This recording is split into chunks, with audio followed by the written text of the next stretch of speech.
జీవన సునంద దగ్గరికి వచ్చి అత్తయ్య అత్తయ్య అంటూ ఉంటుంది. ఏంటి అని సునంద అడగటంతో మరి జీవన అయితే అలేకే కనిపించట్లేదు అత్తయ్య అనగానే, అలేకే కనిపించట్లేదా, ఎక్కడికి వెళ్ళింది అంటే, ఏమో అత్తయ్య నేను ఇల్లు మొత్తం వెతికాను, అలేకే అయితే కనిపించట్లేదని జీవన అయితే కంగారు పడుతూ యాక్టింగ్ చేస్తూ చెప్తుంది.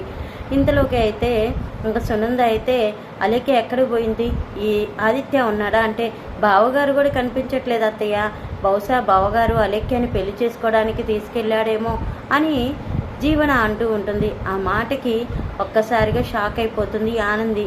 ఏంటి ఆదిత్య గారు ఇలాంటి పని కూడా చేయాలనుకుంటున్నారా అని మనసులో అనుకుంటూ ఉంటుంది. ఇంతలోకైతే ఆదిత్య అలేఖ్యని తీసుకొని వస్తూ ఉంటాడు. అదిగో అత్తయ్య చూడండి చూడండి అని జీవన ఇంకా ఆదిత్యకి వెళ్ళి చూపిస్తూ ఉంటుంది. బావగారు వచ్చేసారు చూడండి అత్తయ్య అనగానే, అప్పుడే ఆదిత్య అయితే అలేఖ్యని పెళ్లి బట్టల్లో తీసుకొస్తాడు. నేను చెప్పాను కదా అత్తయ్య, అలేఖ్యని పెళ్లి చేసుకోవడానికే బావగారు వెళ్ళారు అని చెప్పి, చూడండి అలేఖ్య పెళ్లి బట్టల్లో ఎలా కుందనపు బొమ్మలా ఉందో అని జీవన అంటుంది.